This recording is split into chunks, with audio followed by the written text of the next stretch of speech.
Hey good morning even this Puneet या हम लोग पॉलिटी की एमसीक्यू सीरीज को देख रहे थे। उस सीरीज का ये लेक्चर नंबर 11 है।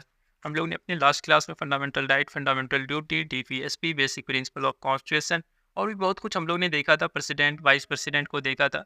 आज के क्लास में हम लोग देखेंगे काउंसिल ऑफ मिनिस्टर, कैबिनेट को देखेंगे, काउंसिल ऑफ मिनिस्टर को देखेंगे, अटॉर्नी जनरल ऑफ इंडिया को देखेंगे। साथ ही साथ हम लोग दो गवर्नमेंट के बीच में डिफरेंट दो गवर्नमेंट जो होते हैं, पार्लियामेंट्री फॉर्म ऑफ गवर्नमेंट और प्रेसिडेंशियल फॉर्म ऑफ गवर्नमेंट, उसके बारे में भी थोड़ा डीपली पढ़ेंगे।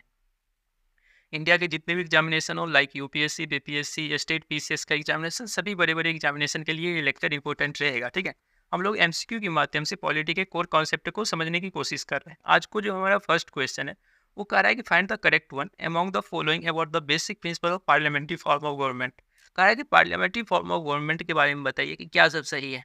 तो देखिए, आप सबसे पहले तो ये याद रखिए कि जो गवर्नमेंट होते हैं ना, दो तरह के होते हैं। एक होते हैं पार्लियामेंट्री फॉर्म ऑफ गवर्नमेंट जो हमारे देश में चलता है, इंडिया में चलता है। और एक होता है presidential form of government, presidential form of government, presidential form of government जो कहाँ चलता है, तो यूएसए में चलता है। इस दोनों में क्या अंतर है? तो देखिए, जो हमारा पार्लियामेंट्री फॉर्म ऑफ गवर्नमेंट है ना, इसमें क्या होता है कि इसमें आप देखेंगे कि पार्लियामेंट पार्लियामेंट और पार्लियामेंट में जो एमपी बैठे होते हैं उसको हमने चूज करके भेजा है। ठीक है, हमने चूज करके पार्लियामेंट में एमपी को भेजा है। उसी एमपी में से आप देखेंगे कि एक एमपी जो होगा हमारा प्राइम मिनिस्टर बनेगा। वो क्या बनेगा? प्राइम मिनिस्टर बनेगा और इसके पास ज़्यादा पावर होगा। ठीक है, तो मतलब पार्लियामेंट्री फॉर्म ऑफ गवर्नमेंट जहाँ हमारे इंडिया में चलता है, यहाँ पे प्राइम मिनिस्टर के पास ज़्यादा पावर होगा। लेकिन प्रेसिडेंशियल फॉर्म ऑफ गवर्नमेंट जो यूएसए में चलता है, वहाँ पे प्रेसिडेंट के पास जो होगा ज़्यादा पावर होगा, इनके पास ज़्यादा पावर होगा। ये तो एक मेन डिफरेंसेज हो गया कि सब पार्लियामेंट्री फॉर्म ऑफ गवर्नमेंट में जो मेन पावर एंजॉय करता है वो प्राइम मिनिस्टर एंजॉय करता है और उनके मंत्री एंजॉय करते हैं। प्राइम मिनिस्टर और जितने भी बड़े बड़े मंत्री होते हैं वो एंजॉय करते हैं। लेकिन जब प्रेसिडेंशियल फॉर्म ऑफ गवर्नमेंट जो यूएसए में देखते हैं ना, तो वहाँ पे जो होता है ना, प्रेसिडेंट जो होता है ना, वो मेन पावर एंजॉय करते हैं। वहाँ पे प्राइम मिनिस्टर नहीं होता है। आपको पता होगा प्राइम मिनिस्टर जो है यूएसए में नहीं होता है। तो प्रेसिडेंट प्रेसिडेंट और उनके मंत्री जो होते हैं वो ज़्यादा पावर एंजॉय करते हैं। दूसरा डिफरेंसेस देखेंगे ना, तो हम लोग देखेंगे कि हमारे जो ये काउंसिल ऑफ मिनिस्टर और प्राइम मिनिस्टर है, काउंसिल ऑफ मिनिस्टर मतलब मंत्री, और हमारा जो प्राइम मिनिस्टर है, ये सब कहाँ से हमने लिया है? तो लोकसभा और राज्यसभा से लिया है। लोकसभा और राज्यसभा से लिया। और यहाँ पे जब देखेंगे कि प्रेसिडेंट, जब प्रेसिडेंशियल फॉर्म ऑफ गवर्नमेंट में हम लोग देखेंगे कि वहाँ पे जो बाइडेन और उनके मंत्री सब कहाँ से लिए गए हैं, तो वहाँ के जो है ना, प्रेसिडेंट तो चुन करके आया है। जैसे जो बाइडेन को उसका चुनाव हुआ, उनको चुन करके भेजा गया। लेकिन वहाँ के जो मंत्री है ना, वो पूरे कंट्री से चूज किया जाता है। मतलब कि जो बाइडेन के पास ये पावर है कि वो पूरे देश में से देखे कि कौन अच्छे अच्छे विद्वान सब लोग हैं, और वहाँ से वो चूज करेंगे। मतलब हमारे देश के पास केवल केवल जो लोकसभा और राज्यसभा है, यहाँ से मंत्री चूज करने का पावर है। यहीं से हम लोग अपना मंत्री चूज करेंगे काउंसिल ऑफ मिनिस्टर के लिए या सब कुछ के लिए। लेकिन यहाँ पे प्रेसिडेंशियल फॉर्म ऑफ गवर्नमेंट में यूएसए के प्रेसिडेंट के पास पावर होता है कि वो अपना मंत्री किसको बनाएगा, तो पूरे देश से उनको जो लगेगा कि ये सबसे अच्छा एक्सटर्नल अफेयर मंत्री बन सकता है तो उसको बनाएगा, सबसे अच्छा एजुकेशन मिनिस्टर बन सकता है तो उसको बनाएगा। तो एक ये एडवांटेज भी हो जाता है प्रेसिडेंशियल फॉर्म ऑफ गवर्नमेंट जो यूएसए में चलता है, उसका ये एडवांटेज होता है कि वहाँ के जो मंत्री सब होते हैं ना, बहुत ही योग्य होते हैं क्योंकि वो पूरे कंट्री से चूज करके बनाया गया। लेकिन हमारे देश में लोकसभा और राज्यसभा में से चूज करना पड़ता है, और आप जानते हैं कि हमारे एमपी कितने अच्छे होते हैं। ठीक है, बहुत सभी पे आप देखेंगे कि मोस्ट ऑफ मतलब जो पर्सन होते हैं हमारे एमपी जो होते हैं, उस सब पे कोई ना कोई केसेस चलते रहते हैं। और भी बहुत सारे प्रॉब्लम्स हैं हमारे कंट्री में। ठीक है, कि एजुकेटेड भी नहीं होते ज़्यादा। लेकिन यहाँ पे प्रेसिडेंशियल फॉर्म ऑफ गवर्नमेंट में यूएसए के प्रेसिडेंट के पास पावर होता है कि वो अपना मंत्री सब कहाँ से चुनेंगे, पूरे कंट्री से, पूरे कंट्री जो यूएसए में उस वहाँ से चूज करेंगे। तो ये मैंने दो डिफरेंसेस बताया, और भी कुछ कुछ डिफरेंसेस होते हैं जो हम लोग ऑप्शन से देखते हैं। तो सबसे पहले बताया गया कि बताइए पार्लियामेंट्री फॉर्म ऑफ गवर्नमेंट के बारे में क्या सही है। तो यहाँ पे लिखिए, लिखा हुआ है कि पहला ऑप्शन में कि president is head of the state. तो ये सही है कि जो प्रेसिडेंट होगा ना, वो हेड ऑफ द स्टेट होगा, हेड ऑफ द स्टेट होगा। और प्राइम मिनिस्टर जो होगा ना, प्राइम मिनिस्टर हमारे देश में, वो हेड ऑफ द गवर्नमेंट होगा, हेड ऑफ द गवर्नमेंट होगा। ठीक है, हेड ऑफ द गवर्नमेंट होगा। समझ में आया कि प्रेसिडेंट जो होगा हेड ऑफ द स्टेट होगा, और हेड ऑफ द गवर्नमेंट कौन होगा? प्राइम मिनिस्टर होगा। ठीक है, ये पार्लियामेंट्री फॉर्म ऑफ गवर्नमेंट में होता है। लेकिन यूएसए में जो चलता है वो प्रेसिडेंशियल फॉर्म ऑफ गवर्नमेंट होता है, और वहाँ पे प्रेसिडेंट जो होता है दोनों होता है, हेड ऑफ द स्टेट भी होता है, हेड ऑफ द गवर्नमेंट भी होता है यूएसए में।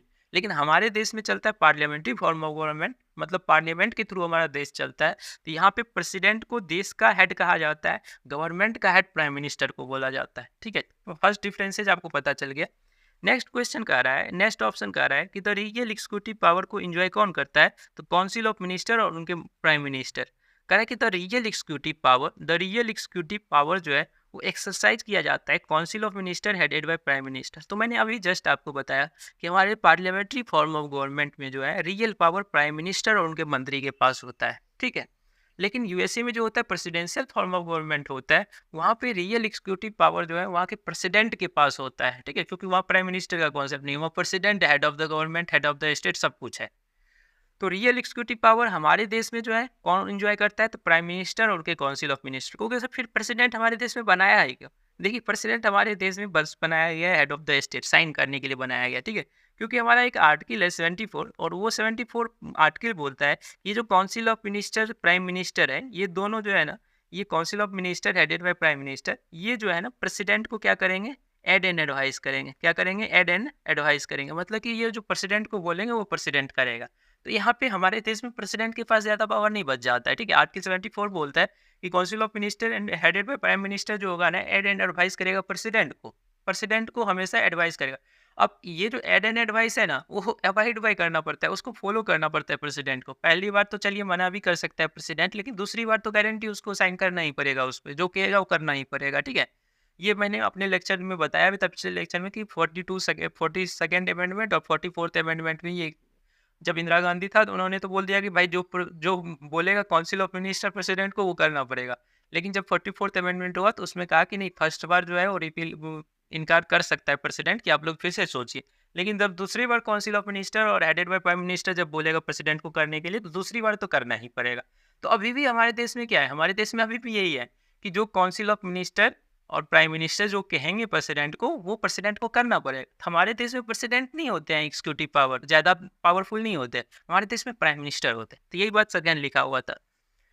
नेक्स्ट लिखा हुआ है कि member of council of minister, जितने भी हमारे मंत्री बने हैं ना, उस सब पार्लियामेंट से आए हैं। पार्लियामेंट मतलब लोकसभा से आया है या फिर राज्यसभा से आया है, ठीक है। जबकि यूएसए में मैंने क्या बताया कि पूरे देश से लिया जाता है काउंसिल ऑफ मिनिस्टर को, मतलब कि वहाँ के मंत्री पूरे देश में से, जो बाइडेन के पास ये पावर होता है कि पूरे देश में से जिसको मन होगा उसको मंत्री बना देगा, जो उसको लगेगा कि नहीं ये बेस्ट पर्सन है, बेस्ट एजुकेटेड है, बहुत ज़्यादा इसमें ये है, तो उसको बनाएगा, ठीक है। लेकिन हमारे देश में ये जितने भी मंत्री बने हैं काउंसिल ऑफ मिनिस्टर में, ये सब हमारे देश में या तो लोकसभा या राज्यसभा के मेंबर होंगे, मतलब ये लोकसभा या राज्यसभा के एमपी होंगे, ठीक है, क्योंकि ये पार्लियामेंट्री फॉर्म ऑफ गवर्नमेंट में होता है। तो ये भी सही है। Council of minister are collectively responsible to Lok Sabha. देखिए, इसका मतलब क्या होता है कि काउंसिल ऑफ मिनिस्टर जो होगा वो कलेक्टिव रिस्पॉन्सिबल होगा लोकसभा के। देखिए, जो जितने भी हमारे मंत्री हैं, काउंसिल ऑफ मिनिस्टर मतलब हमारे मंत्री और प्राइम मिनिस्टर, ये जो है ना, ये लोकसभा के प्रति रिस्पॉन्सिबल होते हैं, ठीक है। ये हमारा आर्टिकल 75 का 3 बोलता है, ये भी ध्यान रखें कि 75 का जो 3 आर्टिकल है, 375 का 3, ये बोलता है कि council of minister are collectively responsible toward the Lok Sabha के प्रति रिस्पॉन्सिबल होगा। क्योंकि sir what is the meaning of this sentence, इसका मतलब ये हुआ कि देखिए, जितने भी ये काउंसिल ऑफ मिनिस्टर है ना, इसका एक फैसला होगा। ये देखिए, अभी जस्ट मैं बताऊंगा, काउंसिल ऑफ मिनिस्टर में से एक जो है, कुछ आदमी को निकाल करके उसे कैबिनेट मिनिस्टर बनाया जाता है, और ये कैबिनेट मिनिस्टर जो है ना, एक फैसला लेते हैं। अब ये जो फैसला लेंगे ना, तो वही फैसला काउंसिल ऑफ मिनिस्टर में जितने लोग हैं सभी को मानना पड़ेगा, और इसी फैसला को लेकर के लोकसभा में जो होगा उस वो बिल आएगा और उस बिल को पास होना पड़ेगा। अगर मानिए इन लोगों के बीच में ही डिस्प्यूट हो जाए, मतलब काउंसिल ऑफ मिनिस्टर के बीच में अगर डिस्प्यूट हो जाए, तो फिर फैसला जो लोकसभा में आएगा ना, तो वो बिल पास नहीं हो पाएगा। उनके फैसला जो है सब अब आपस में ही डिस्प्यूट है ना, तो इस वजह से क्या होगा, वो बिल नहीं पास हो पाएगा, क्योंकि जो है वो डिफीट हो जाएगा, मतलब मेजोरिटी नहीं बन पाएगा।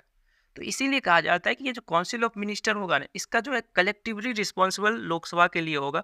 इन्होंने जो डिसीजन अपना, मतलब काउंसिल ऑफ मिनिस्टर या कैबिनेट ने जो डिसीजन किया, वो सभी का डिसीजन है, न कि एक पर्सन का डिसीजन है। मतलब काउंसिल ऑफ मिनिस्टर में जितने भी मंत्री है वो सभी का डिसीजन है, मतलब कलेक्टिवली रिस्पॉन्सिबिलिटी दी है हम लोग काउंसिल ऑफ मिनिस्टर के पास।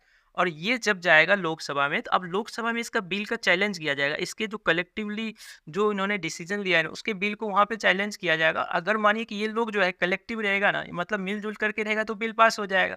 अगर ये आपस में ही झगड़ा कर लेंगे तो क्या हो जाएगा, इनके अगर मंत्री ही नहीं मानिए अपोज में वोट डाल दिया, तो क्या होगा, वो बिल पास नहीं होगा। और जैसे बिल पास नहीं हुआ, इसका मतलब हुआ उस सरकार के पास क्या है, अब बहुमत नहीं है, तो फिर क्या होगा, तो सरकार गिर जाएगी।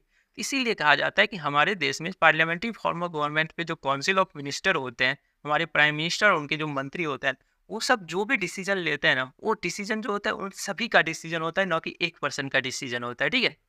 और उन्हीं के सभी डिसीजन को लेकर के लोकसभा राज्यसभा में लाया जाता है और लोकसभा राज्यसभा में पूरा कोशिश किया जाता है कि उस बिल पे सभी का डिसीजन एक जैसा हो। जो पार्टी उस बिल को ला रहा है, जैसे अब मानिए बीजेपी गवर्नमेंट है, बीजेपी गवर्नमेंट के कैबिनेट ने एक डिसीजन लिया किसी चीज़ के बारे में।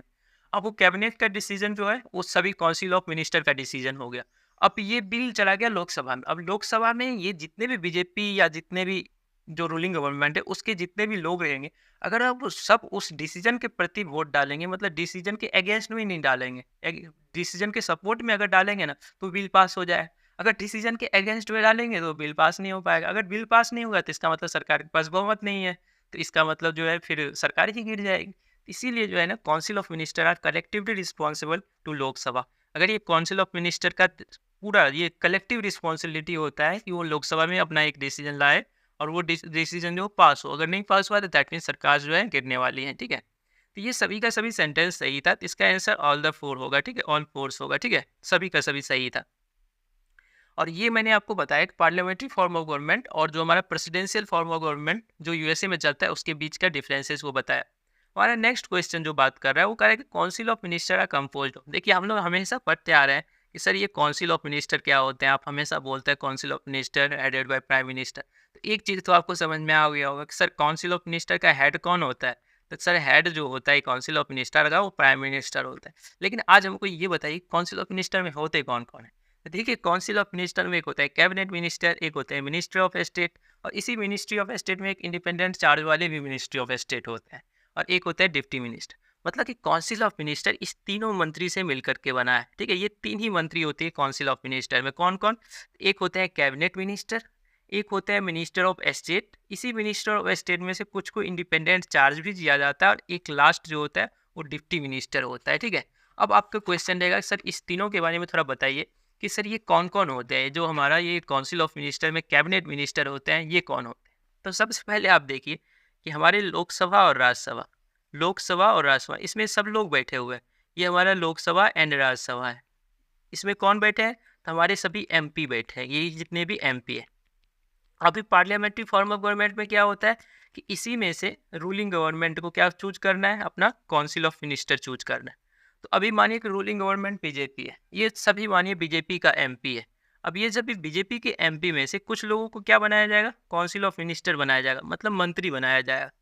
तो अब बीजेपी इसी सभी एमपी में से चूज करेगा कि भाई कौन बेस्ट है जिसको हम काउंसिल ऑफ मिनिस्टर का सदस्य बनाए। ठीक है, सभी को नहीं बना सकता है। ठीक है, सभी को नहीं बना। जितने भी बीजेपी के पास मानिए 350 एमपी है ना, 350 एमपी को जो है काउंसिल ऑफ मिनिस्टर नहीं बना सकता है, कुछ लोग को ही बना सकता है इसमें से। ठीक है, और सब वैसे ही एमपी रहते हैं, वो लोग भी अपना पार्लियामेंट्री जो चलता है तो सेशन में भाग लेते हैं। ठीक है, लेकिन मंत्री इसमें से काउंसिल ऑफ मिनिस्टर कुछ ही होता है। तो इस काउंसिल ऑफ मिनिस्ट्री में, ठीक है, काउंसिल ऑफ मिनिस्ट्री में तीन मंत्री, तीन टाइप के मंत्री होते हैं। ठीक है, ये तीन टाइप के cabinet minister, minister of state independent charge और डिप्टी मिनिस्टर होते हैं। अब कैबिनेट मिनिस्ट्री किसको मिलेगा? तो सबसे पहले तो ये याद रखें कैबिनेट मिनिस्ट्री जो होता है ना वो सीनियर मोस्ट मिनिस्टर होता है, ये सबसे बड़े मिनिस्टर होते हैं। ठीक है, और ये मिनिस्टर जब जब भी इस मिनिस्टर को एक मिनिस्ट्री जाएगा ना तो पूरा मिनिस्ट्री उनको दिया जाएगा। जैसे एजुकेशन मिनिस्ट्री, मतलब पूरा एजुकेशन का मिनिस्ट्री एक को दिया जाएगा, तो वो एजुकेशन मिनिस्ट्री को संभालेंगे, तो वो हमारे कैबिनेट मिनिस्टर होंगे। तो कहेंगे कि सर कैबिनेट मिनिस्टर कौन होते हैं? तो ये सबसे बड़े मंत्री होते हैं। और जब भी इनको एक मिनिस्ट्री दिया जाता है ना तो ये नहीं कि आधा मिनिस्ट्री देगा, नहीं, हाफ नहीं, इसको पूरा पूरा का पूरा एक मिनिस्ट्री दिया जाए। तो क्या याद रखेंगे सर, कैबिनेट मिनिस्टर जो होते हैं ना ये हमारे सबसे सीनियर मोस्ट मिनिस्टर होते हैं। एंड इफ इसके पास कोई मिनिस्ट्री दिया जाता है, if they are given a portfolio, कोई पोर्टफोलियो इनको दिया जाता है तो पूरे जो है हेड ऑफ द मिनिस्ट्री इनको दिया जाएगा। ठीक है कि नहीं आया समझ? ये कैबिनेट मिनिस्टर होते हैं। आपको कि सर मिनिस्टर ऑफ स्टेट क्या होता है, और उसी में एक आप इंडिपेंडेंट चार्ज लिखा है उसको बारे में बताइए। देखिए, मिनिस्टर ऑफ स्टेट जो होता है ये सेकंड रैंक मिनिस्टर होता है। अगर रैंक के वाइज देखेंगे तो सबसे फर्स्ट रैंक पे आता है कैबिनेट मिनिस्टर, सेकंड पे रैंक पे आता है मिनिस्टर ऑफ स्टेट, और लास्ट रैंक पे आता है डिप्टी मिनिस्टर। तो ये जो मिनिस्टर ऑफ स्टेट जो होते हैं ये होते हैं हमारे सेकंड रैंक मिनिस्टर होते हैं। ठीक है, इनको कभी भी एक पूरे मिनिस्ट्री नहीं दिया जाता है, पूरा मिनिस्ट्री नहीं दिया जाता है। ठीक है, मिनिस्ट्री ऑफ स्टेट में कभी भी किसी जो मंत्री बनता है ना तो इसको एक पूरा मिनिस्ट्री नहीं दिया जाता है। जैसे डिफेंस मिनिस्ट्री पूरे नहीं देगा। ठीक है, इनको क्या किया जाता है, उस मिनिस्ट्री का जो एक पार्ट होगा ना वो दे दिया जाएगा। उस मिनिस्ट्री का एक पार्ट होगा, जैसे मानिए एजुकेशन मिनिस्ट्री है तो उसी में एक डिपार्टमेंट ऑफ ट्रेनिंग भी होगा कि नहीं होगा? डिपार्टमेंट ऑफ ट्रेनिंग भी होगा। ठीक ठीक है। तो डिपार्टमेंट ऑफ ट्रेनिंग उनको दे दिया जाएगा।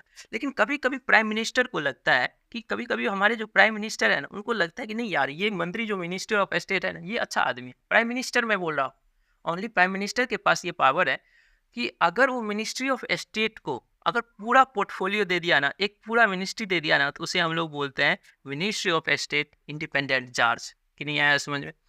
क्या याद रखना है कि सर देखिए, काउंसिल ऑफ मिनिस्टर बनाए 3 मंत्री से, cabinet ministry, ministry of state और डिप्टी मिनिस्ट्री से। कैबिनेट मिनिस्टर हमारे सबसे बड़े बड़े होंगे, जैसे राजनाथ सिंह डिफेंस मिनिस्ट्री को देखता है, अमित शाह होम मिनिस्ट्री को देखता है, ठीक है। तो ये लोग जो है ना, ये सबसे बड़े मंत्री है, और इसको कहा जाता है कि ये first rank senior most minister है, ठीक है। और इसको जब भी एक पोर्टफोलियो दिया जाएगा तो ये पूरा डिपार्टमेंट, एक हेड पूरा डिपार्टमेंट दे दिया जाएगा। एजुकेशन मिनिस्ट्री लो, हेड होम मिनिस्ट्री लो, डिफेंस मिनिस्ट्री लो, ऐसे दे देगा, ठीक है। जो सेकंड रैंक मिनिस्टर होता है उसे हम लोग मिनिस्टर ऑफ स्टेट बोलते हैं। इनको कभी भी एक पूरा मिनिस्ट्री नहीं दिया जाता है, इनको आधा मिनिस्ट्री ऐसे दिया जाता है। जैसे मिनिस्ट्री ऑफ एजुकेशन है, तो इसमें से इनको मिनिस्टर ऑफ स्टेट को एक head of the training department दे देगा कि भाई तुम ट्रेनिंग डिपार्टमेंट को चलाना। लेकिन कभी कभी प्राइम मिनिस्टर को लगता है कि ये मंत्री जो है ना योग्य है, और ये पूरे मंत्री मिनिस्ट्री को भी चला सकता है। तो उस केसेज में जो है ना, प्राइम मिनिस्टर क्या करते हैं, उसको minister of state independent charge बना देते हैं। क्या बना देते हैं? Independent charge. इंडिपेंडेंट चार्ज कब होगा? तो इंडिपेंडेंट चार्ज तब होगा जब ये मिनिस्ट्री ऑफ स्टेट जो सेकेंड रैंक मिनिस्टर था, इनको आधा मिनिस्ट्री नहीं दे करके पूरा मिनिस्टर दे देता है। और ये करता कौन है? Prime minister. जब प्राइम मिनिस्टर जो है ना हेड ऑफ द मिनिस्ट्री एक पूरे एक मंत्री को दे देता है, मिनिस्टर ऑफ स्टेट को, उसे हम लोग बोलते हैं minister of state independent charge. और लास्ट जो है हमारा वो डिप्टी मिनिस्टर है, कि हमारे third rank junior most minister होता है। ये हमारे सबसे नीचे वाले मंत्री होते हैं। और जब भी इसको एक पोर्टफोलियो दिया जाता है ना, तो इनको जो है ना, इन्हीं दोनों को असिस्ट करने के लिए एक इनको छोटा डिपार्टमेंट दिया जाता है। इनको कभी भी मिनिस्ट्री नहीं मिलता है, इनको एक डिपार्टमेंट मिलता है, ठीक है। और इनको बनाया इसीलिए गया ताकि वो कैबिनेट मिनिस्टर को और मिनिस्टर ऑफ स्टेट को हेल्प कर सके, ठीक है, इन दोनों को असिस्ट कर सके। तो आपको समझ में आया कि हमारे काउंसिल ऑफ मिनिस्टर जो होते हैं कंपोज्ड ऑफ किस किस से? कैबिनेट मिनिस्टर से, मिनिस्ट्री ऑफ स्टेट, और इसी मिनिस्टर ऑफ स्टेट को 2 भाग में तोड़ लीजिए। जब आधा मिले तो मिनिस्टर ऑफ स्टेट, और जब पूरा मिल जाए, पूरा थाली मिल जाए, तो उसे हम लोग बोलेंगे क्या? Minister of state independent charge. और ये कब होता है? तो ये प्राइम मिनिस्टर जब एडवाइस करता है, प्राइम मिनिस्टर जब कहता है तभी मिलता है, ठीक है। अब देखिए, उसके बाद होता है डिप्टी मिनिस्टर, जो जूनियर मोस्ट मिनिस्टर होते हैं। ये थर्ड रैंक हमारा मिनिस्टर है, ये सबसे नीचे के होते हैं। इनको बनाया गया कि भाई तुम इस दोनों को हेल्प करना, ठीक है, इसको हेल्प करना। डिप्टी मिनिस्टर को कैबिनेट मिनिस्टर और मिनिस्ट्री ऑफ स्टेट को हेल्प करने के लिए बनाया गया। इनको भी एक छोटा सा डिपार्टमेंट मिलता है, केवल छोटा सा एक डिपार्टमेंट मिलता है बस, ठीक है। तो ये हमारे काउंसिल ऑफ मिनिस्टर हो गए। अभी देखिए, जो कैबिनेट मिनिस्ट्री होते हैं ना, उसको कैबिनेट में भाग लेने का अधिकार होता है। ये कैबिनेट के मीटिंग जो भी होते हैं ना, कैबिनेट के मीटिंग में भाग लेते हैं। आपको कि सर ये कैबिनेट मीटिंग होते क्या है? देखिए, एक हॉल है, ठीक है, एक ये हॉल है, ठीक है। लोकसभा राज्यसभा का तो घर आपने देखा होगा कि लोकसभा राज्यसभा का नया नया अभी हमारा देश का लोकसभा राज्यसभा का पार्लियामेंट बना है। एक कैबिनेट मिनिस्ट्री का भी हॉल होता है, और इसमें बहुत सारे टेबल लगे होते हैं, ठीक है। एक टेबल लगे हुए थे, और यहाँ पे हमारे प्राइम मिनिस्टर बैठते हैं, और यहाँ पे जितने भी कैबिनेट मिनिस्टर है वो सब बैठते हैं, ठीक है, यहाँ पे सब बैठ। ये कैबिनेट जो मीटिंग होता है ना, इसको प्राइम मिनिस्टर बुलाता है। कैबिनेट मीटिंग को कौन बुलाता है? प्राइम मिनिस्टर बुलाता है। अब ये जो हॉल है ना, ये इस हॉल को कहा जाता है कि ये पूरे देश का ये सबसे ऐसा हॉल है जहाँ पे हमारे देश का मेन डिसीजन लिया जाता है। और लेने वाले कौन है? तो भाई कैबिनेट मिनिस्टर है। कौन है? Cabinet minister. जो हमारे सबसे बड़े मंत्री होते हैं, फर्स्ट रैंक मिनिस्टर, जिसको पूरा डिपार्टमेंट दिया गया है, वो जो है कैबिनेट मीटिंग में भाग लेते हैं। प्राइम मिनिस्टर और कैबिनेट मिनिस्टर ही हमारी कैबिनेट मीटिंग में भाग लेते हैं।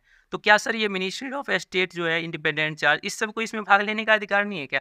देखिए, हाँ, ये लोग भी भाग ले सकता है जब इनको इनवाइट किया जाएगा तब। इनको तो मैंडेटरी है, कैबिनेट मिनिस्टर को कैबिनेट मीटिंग में भाग लेना क्या है? मैंडेटरी है। इसीलिए इसका नाम भी रखा गया है कैबिनेट मिनिस्टर, ठीक है कि नहीं आया समझ में? इनको तो मैंडेटरी है, लेकिन इनको जो है ना, इनको या इनको इन सबको जब इनवाइट करेगा ना, तभी ये लोग जा सकते हैं, नहीं तो कोई नहीं जा सकते हैं, ठीक है। ये हम लोग ने काउंसिल ऑफ मिनिस्टर को देखा। Council of minister composed of cabinet minister, minister of state. Ministry of state ही 2 तरह के होते हैं, मिनिस्टर ऑफ स्टेट एक अकेले, और एक ministry of state independent charge, और एक हमारे डिप्टी मिनिस्टर होते हैं। तो इसका आंसर समझ में आ गया होगा कि इसका आंसर सभी होगा। हमारा काउंसिल ऑफ मिनिस्टर ये तीनों चीज़ से बने होते हैं, और कौन कौन होते हैं ये मैंने आपको बता दिया, ठीक है। जो हमारा नेक्स्ट क्वेश्चन है वो कह रहा है कि किस साल जो है इन ईच ईयर जो पार्लियामेंट्री सेक्रेटरी का क्रिएटेड किया गया था। कह रहा है कि किस साल जो है पार्लियामेंट्री सेक्रेटरी को क्रिएट किया गया था। तो आपको कि सर ये क्या होता है? देखिए अभी हम लोगों ने पढ़ा कि मिनिस्टर जो होते हैं 3 तरह के होते हैं। एक हमने बताया कि कैबिनेट मिनिस्टर होते हैं, एक बताया हमने मिनिस्ट्री ऑफ स्टेट होते हैं, जिसी का इंडिपेंडेंट चार्ज भी एक पार्ट होता है, और एक हमने बताया कि डिप्टी मिनिस्टर होते हैं। कौन से होते हैं? डिप्टी मिनिस्टर होते हैं। देखिए इन सभी से नीचे एक होते हैं पार्लियामेंट्री सेक्रेटरी, ठीक है? ये हमारे काउंसिल ऑफ मिनिस्टर हुए, ये क्या हुए हमारे काउंसिल ऑफ मिनिस्टर, लेकिन ये parliamentary secretary council of minister का पार्ट नहीं होते हैं।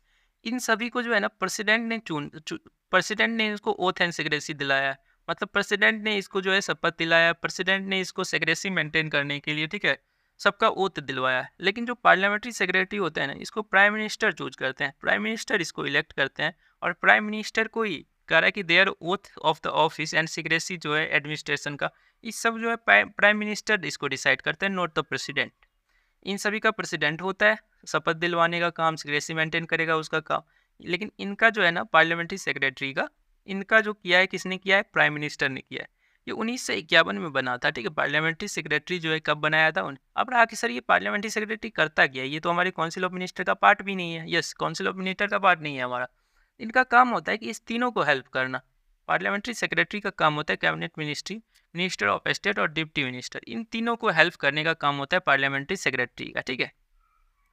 हमारा जो नेक्स्ट क्वेश्चन है, कह रहा है कि who can attend the cabinet meeting. Just अभी मैंने बताया कि कैबिनेट मीटिंग कौन भाग ले सकता है। देखिए कैबिनेट मीटिंग केवल भाग लेगा कौन? Cabinet minister. कैबिनेट मिनिस्टर के लिए ये कैबिनेट मीटिंग लाया जाता है। देखिए कैबिनेट मीटिंग में एक बड़ा सा चेयर रहता है, यहाँ पे प्राइम मिनिस्टर बैठते हैं, और यहाँ पे जितने भी कैबिनेट मिनिस्टर है वो सब बैठते हैं, ठीक है। यहाँ पे सब कैबिनेट मिनिस्टर बैठते हैं। अब इसमें जो भाग लेने का अधिकार है, कैबिनेट मीटिंग में पार्टिसिपेट करने का अधिकार है, किसके पास है? ओनली हमारे किसके पास? कैबिनेट मिनिस्टर के पास होता है। लेकिन ये जो ministry of state, independent charge या मिनिस्टर, इनको जो है ना जब इनवाइट किया जाएगा ना, तो ये लोग भी भाग ले सकते हैं, ठीक है। और किसी को भाग लेने का इसमें पावर नहीं होता है, जिनको इन्वाइट किया जाएगा तो भाग लेंगे, ठीक है। एक हमारे कैबिनेट का सेक्रेटरी भी होता है, सेक्रेटरी होता है कैबिनेट का सेक्रेटरी, ठीक है। कैबिनेट सेक्रेटरी के थ्रू ही प्राइम मिनिस्टर जो है ना कैबिनेट मीटिंग को बुलाता है, और कैबिनेट सेक्रेटरी भी जो है उस मीटिंग में भाग लेता है, ठीक है। एडवाइस जब करेगा प्राइम मिनिस्टर, तब जब प्राइम मिनिस्टर बोलेगा, ठीक है, तभी वो भाग ले सकता है कैबिनेट सेक्रेटरी। कैबिनेट सेक्रेटरी एक IAS ऑफिसर होता है, ठीक है, तो वो भाग ले सकता है। तो हमारी कैबिनेट मीटिंग में कौन भाग लेता है? तो कैबिनेट मिनिस्टर भाग लेते हैं, और जिनको एडवाइस किया जाएगा, जिनको बुलाया जाएगा, वो भाग ले सकते हैं, ठीक है। और कोई नहीं भाग लेता है। कैबिनेट मिनिस्ट्री करता क्या है सर? तो कैबिनेट मिनिस्टर जो है ना कैबिनेट मीटिंग में क्या करता है? कैबिनेट मीटिंग पूरा फुल प्रूफ होता है। एक ऐसा घर होता है जिसमें बताइए जिसकी बातें जो भी हो रही है इसके अंदर में बात, वो कहीं से लीक नहीं होता है, ठीक है, जब तक कि ये कैबिनेट मिनिस्टर खुद लीक ना करे, ठीक है। इसमें एक डिसीजन हमारे देश का ये कहा जाता है कि ये इंडिया का जो सबसे इम्पोर्टेंट डिसीजन होता है ना, इसी हॉल में लिया जाता है, और यहीं से एक डिसीजन जो होता है पास होता है। ये हमारे कौन सा रहा है? तो ये कैबिनेट का मीटिंग है, और ये कैबिनेट जो है, कैबिनेट ने जो डिसीजन लिया, ये हमारे सब काउंसिल ऑफ मिनिस्टर पे बाइंडिंग हो जाता है। काउंसिल ऑफ मिनिस्टर जो है इसके डिसीजन को मानता है। और आप लोग करा के सर ये बनाया क्यों? देखिए थोड़ा ध्यान से समझिए। हमारे देश में क्या है? लोकसभा, राज्यसभा। लोकसभा, राज्यसभा, उसमें बहुत सारे MP है। उसमें से कुछ MP को क्या बनाया गया? काउंसिल ऑफ मिनिस्टर बनाया गया। ये हमारे MP थे, सभी MP थे। इसमें से ये जो घेरा है ये बनाया काउंसिल ऑफ मिनिस्टर। इस काउंसिल ऑफ मिनिस्टर में से कुछ लोगों को बनाया गया कैबिनेट मिनिस्टर। ये मानिए कि हमारा कैबिनेट मिनिस्टर, और ये कैबिनेट मिनिस्टर ने डिसीजन लेने का काम कैबिनेट मीटिंग में करते हैं। अब ये कैबिनेट मिनिस्टर ने जो भी डिसीजन लिया ना, वो सभी बात किनको मानना पड़ेगा? काउंसिल ऑफ मिनिस्टर को मानना पड़ेगा। अब काउंसिल ऑफ मिनिस्टर को मानना पड़ेगा क्योंकि कलेक्टिव रिस्पॉन्सिबिलिटी होता है। अब बताइए इनके सभी MP, जब अभी काउंसिल ऑफ मिनिस्टर जो होते हैं, मैंने बताया कि उसी MP में से सबसे बेस्ट MP होते हैं। अब ये सभी MP भी उस बात को मानेंगे तभी ना वो बिल पास हो पाएगा, ना तो बिल ही पास नहीं हो पाएगा, जो है पार्लियामेंट में जो है लोकसभा राज्यसभा में डिफीट हो जाएगा। तो मतलब कलेक्टिव, मतलब सभी को, जब भी कैबिनेट मीटिंग होता है ना, उसमें जो डिसीजन लिया जाता है, वो रूलिंग पार्टी के सभी नेता, सभी MP को जो है, और उस डिसीजन को क्या करना है? सभी डिसीजन को अवॉइड बाय करना है, नहीं तो जो है सरकार गिर जाएगी, ठीक है। तो आई थिंक आपको समझ में आ गया कैबिनेट मीटिंग के बारे में। नेक्स्ट क्वेश्चन जो है, find the correct about the cabinet. Cabinet के बारे में कुछ क्वेश्चन दिया गया, कह रहा है it is the body with the council of minister, ठीक है, with in the council of minister. Yes, with in the council of minister. Council of minister में बहुत सारे मंत्री थे। कौन थे? Cabinet ministry, deputy ministry, ministry of state. लेकिन उसी में से कुछ लोगों को क्या बनाया गया? Cabinet minister. हमारे काउंसिल ऑफ मिनिस्टर एक बड़ा बॉडी था, ठीक है। अभी बड़ा बॉडी जब होगा ना, जबकि काउंसिल ऑफ मिनिस्टर में मानिए बहुत मंत्री है, अब उस मंत्री सबको तो अपने अपने पार्लियामेंट के एरिया में जाना है, वहाँ पे देखना है कि क्या सब प्रॉब्लम है, पूरे देश के प्रॉब्लम को देखना है। अब वो सब दिल्ली में तो बैठे रहेंगे नहीं जो कैबिनेट मीटिंग में भाग लेंगे। मतलब कि कैबिनेट मीटिंग में भाग लेने के लिए सबको तो वहाँ प्रेजेंट होना पड़ेगा। अब इतने सारे मंत्री प्रेजेंट नहीं रहेंगे क्योंकि वो अपना अपना काम कर रहे हैं, जहाँ जहाँ काम उनका चल रहा है, पूरे देश का माननीय शिक्षा मंत्री है तो वो काम कर रहे हैं अपना। अभी रोड मिनिस्ट्री जो है नितिन गडकरी जी, वो अपना काम कर रहा है, जहाँ पे रोड तोड बन रहा है वहाँ पे अपना देख रेख कर रहे हैं। तो मतलब कहने का मतलब कि अगर कैबिनेट कैबिनेट मिनिस्टर जो होते हैं ना, अगर सभी काउंसिल ऑफ मिनिस्टर को नहीं बनाया जाता, काउंसिल ऑफ मिनिस्टर में से ही कुछ लोगों को कैबिनेट मिनिस्ट्री बनाया जाता है, ताकि इतना बड़ा लोग का नहीं हो, छोटा लोग हो, और ये सभी लोग जो है ना ये कैबिनेट मीटिंग में भाग ले और हमारे देश का डिसीजन करे। अब इनका जो डिसीजन होगा, ये हमारे कैबिनेट मिनिस्टर हुए, इनका जो डिसीजन होगा ना, उसको डिसीजन को काउंसिल ऑफ मिनिस्टर मानेगा, ठीक है, ये बात श्योर है, ठीक है, इनके जो डिसीजन होगा वो काउंसिल ऑफ मिनिस्टर को मानना पड़ेगा, कलेक्टिव रिस्पॉन्सिबल होता है। तो मतलब क्या हुआ कि सर हमारा जो कैबिनेट होता है, ये कैबिनेट जो है, ये कैबिनेट जो होता है वो कहाँ से लिया गया है, तो काउंसिल ऑफ मिनिस्टर का ही एक भाग होता है, क्योंकि काउंसिल ऑफ मिनिस्टर में 3 मंत्री होते हैं, उसमें से एक मंत्री कैबिनेट मिनिस्टर होता है। कहा कि कैबिनेट को हेड कौन करता है, तो प्राइम मिनिस्टर, मैंने पहले ही बता दिया, एक हॉल है उसमें ये कैबिनेट का मीटिंग होता है, इसमें यहाँ पे हमारे प्राइम मिनिस्टर बैठे रहते हैं, और यहाँ पे जितने भी कैबिनेट मंत्री हैं, कैबिनेट मिनिस्टर है, वो सब बैठे रहते हैं। करें it is the higher decision making body of the country, तो गुड, ये भी सही है, अभी मैंने बताया। करें कि the collective decision of cabinet, cabinet ने ये जो कैबिनेट मीटिंग चल रहा है, ये जो कैबिनेट मीटिंग चल रहा है, इसने जो एक डिसीजन पास किया ना, इसने एक जो डिसीजन पास किया वो automatically collective decision of council of minister, ये काउंसिल ऑफ मिनिस्टर का भी डिसीजन हो जाएगा। हमारे काउंसिल ऑफ मिनिस्टर जो था, इसी काउंसिल ऑफ मिनिस्टर को मैंने 3 भाग में बांटा, और एक सबसे बड़ा बॉडी को कैबिनेट बोला, कैबिनेट है ये क्या है, कैबिनेट है, इसको मैंने क्या बोला, मिनिस्ट्री ऑफ स्टेट बोला, और इसको मैंने डिप्टी मिनिस्टर बोला। अभी ये सभी मिला के काउंसिल ऑफ मिनिस्टर बना, तो ये कैबिनेट एक छोटा बॉडी है, इसी में से बनाया गया, ये बॉडी जो है कैबिनेट है। अब ये, लेकिन ये सबसे बड़ा मंत्री है, तो इन लोगों ने जो डिसीजन पास किया ना, वो पूरे काउंसिल ऑफ मिनिस्टर का डिसीजन होगा, पूरे काउंसिल ऑफ मिनिस्टर को मानना पड़ेगा। अभी देखिए डिसीजन कलेक्टिव नेचर का इसीलिए होता है क्योंकि अगर ये डिसीजन जो है ना कलेक्टिव नहीं होगा ना, अगर मानिए कि इसी में डिस्प्यूट हो जाए, काउंसिल ऑफ मिनिस्टर में एक मंत्री कह रहा है कि नहीं, ये हमारे देश के लिए ये जो बिल है, ये जो बिल आप पास करेंगे, ये अच्छा नहीं रहेगा, अगर ये अच्छा नहीं रहेगा तो वो जा करके फिर जब वोट होगा लोकसभा में, राज्यसभा में, तो वहाँ पे वोट अगेंस्ट में दे देगा। तो इससे क्या होगा कि अपना ही मंत्री वोट अगेंस्ट में देगा तो गिर जाएगा ना, बिल पास नहीं होगा। अगर जैसे ही बिल पास नहीं हुआ तो इसका यहाँ से ये भी कयास लगाया जाता है कि सरकार भी गिर जाएगी, कि नहीं आया समझ। तो ये चारों ऑप्शन जो होता है ना कैबिनेट के बारे में सही था, all the above are correct, ठीक है। कैबिनेट जो होता है काउंसिल ऑफ मिनिस्टर से बनाया जाता है, कैबिनेट को हेड प्राइम मिनिस्टर करता है, ये हमारे देश का हाईएस्ट जो होता है डिसीजन मेकिंग बॉडी होता है, और जो कैबिनेट ने डिसीजन दिया वो काउंसिल ऑफ मिनिस्टर का डिसीजन होता है, काउंसिल ऑफ मिनिस्टर का डिसीजन होता है। नेक्स्ट क्वेश्चन कह रहा है कि which of the following are wrong about the cabinet, cabinet के बारे में ही है कि बताइए कौन सा गलत है। Cabinet is assisted bye senior most bureaucrat, मैंने अभी ही बताया था आपको, ये जो मीटिंग हॉल है ना कैबिनेट का, जिसे हम लोग कैबिनेट मीटिंग बोलते हैं, इसमें मैंने बोला प्राइम मिनिस्टर और सभी कैबिनेट मंत्री बैठे हुए, लेकिन इसमें जो है ना इस पूरे मीटिंग को चलाने के लिए एक हमारे ब्यूरोक्रेट होते हैं, जो सीनियर आईएएस होते हैं ना, उसे हम लोग कैबिनेट सेक्रेटरी बोलते हैं, ठीक है, कैबिनेट सेक्रेटरी। ये जो होता है ना सीनियर मोस्ट आईएएस ऑफिसर होते हैं, ठीक है, सीनियर मोस्ट ब्यूरोक्रेट होता है, ठीक है, जो इस पूरे मीटिंग हॉल को संचालित करता है, संचालित करने का काम करता है, ठीक है। तो कैबिनेट इज असिस्टेड बाय, ये कैबिनेट का मीटिंग को असिस्ट कौन करता है, कैबिनेट सेक्रेटरी करता है। Cabinet meeting come under the provision of RTI, देखिए this is the correct wrong answer, ठीक है, यहाँ पूछा भी गया था, उस क्वेश्चन कह रहा है कि which of the following are wrong, तो यही हमारा रॉन्ग है, आरटीआई के अंदर कह रहा है कि ये आता है। देखिए हमारा कैबिनेट का मीटिंग जो है ना, मैंने आपको पहले ही बताया था कि ये फुल प्रूफ है, इसके अंदर में जो भी डिसीजन लिया जा रहा है ना, वो डिसीजन की बात कहीं लीक नहीं होती है जब तक कि ये मंत्री खुद ना बताए, ठीक है। तो इसमें तो आपको पता होना चाहिए कि ना आरटीआई के अंदर भी नहीं आता है। आप ये नहीं पूछ सकते सर आज कैबिनेट मीटिंग में आपने क्या फैसला लिया, तो ये सब नहीं पूछा जाता है आरटीआई के अंदर, ठीक है। आरटीआई के अंदर कवर ही नहीं होता है, हमारा कैबिनेट का जो मीटिंग होता है आरटीआई के अंदर कवर नहीं होता है। यहाँ तक कि आपको पता होना चाहिए कि इसके जो कैबिनेट सेक्रेटरी था, जो वहाँ पे ब्यूरोक्रेट था, ये भी नोटिंग करते रहता है ना कि सर आज क्या सब डिसीजन हुआ, उसका नोटिंग करते रहता है, ये सब भी नहीं कर सकता है, ठीक है। लिखा हुआ देखिए नेक्स्ट ऑप्शन यही लिखा है, noting of the cabinet meeting only, कह रहा है कि allowed only to the cabinet secretary on advice of PM. जब पीएम बोलेगा कैबिनेट सेक्रेटरी को कि हाँ ठीक है मैं नोटिंग करते रहो, देख हम लोग जो डिसीजन ले रहे हो उसको लिखते रहो, ठीक है, तो जब बोलेगा प्राइम मिनिस्टर तभी कर सकता है, नहीं तो नहीं कर सकता है, तो ये सेंटेंस सही है, ठीक है। और कह रहा है कि ministry of state independent charge जो है वो अटेंड कर सकता है मीटिंग जब उनको इन्वाइट करेगा तब। यस, मिनिस्टर ऑफ स्टेट जो है इंडिपेंडेंट चार्ज को जब बुलाया जाएगा तब वो भाग लेंगे, नहीं तो कैबिनेट मीटिंग में केवल कैबिनेट मिनिस्टर ही भाग लेते हैं। ठीक है सर, ना इस कैबिनेट मिनिस्ट्री को बुलाता कौन है, कैबिनेट मीटिंग को बुलाता कौन है, तो पीएम करता है। PM calls the cabinet meeting. ठीक है, किसके थ्रू, तो वही कैबिनेट आईएएस ऑफिसर जो है, ब्यूरोक्रेट, हाईएस्ट ब्यूरोक्रेट जो है हमारे देश के, वो जो होते हैं कैबिनेट सेक्रेटरी होते हैं, उन्हीं के थ्रू जो है ना प्राइम मिनिस्टर बुलाते हैं कि सभी कैबिनेट मंत्री को बुलाओ और कहो कि कैबिनेट मीटिंग होने वाला है। तो ये चारों ऑप्शन गलत, जो आंसर इसका 2 था कि cabinet meeting comes under the RTI. RTI के अंदर हमारा कैबिनेट मीटिंग नहीं आता है। नेक्स्ट क्वेश्चन कह रहा है कि आर्टिकल 75 जो है मेंशन द फॉलोइंग प्रोविजन।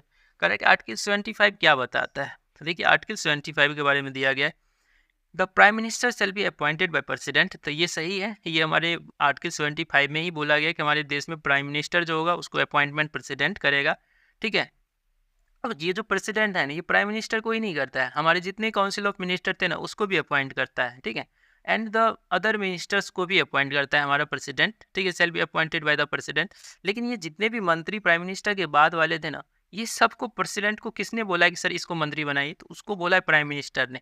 मतलब हमारे देश में प्राइम मिनिस्टर जो है ना, यही बताते हैं कि देखिए सर, ये जो हमारे मंत्री सब हैं, काउंसिल ऑफ मिनिस्टर सब है, ये सब कौन बताया, एडवाइस किया, प्राइम मिनिस्टर ने एडवाइस किया प्रेसिडेंट को कि इस लोग को भी शपथ दिलाए क्योंकि इसको हम मंत्री बनाएंगे। ठीक है, तो प्राइम मिनिस्टर जो है अपॉइंटेड बाय प्रेसिडेंट।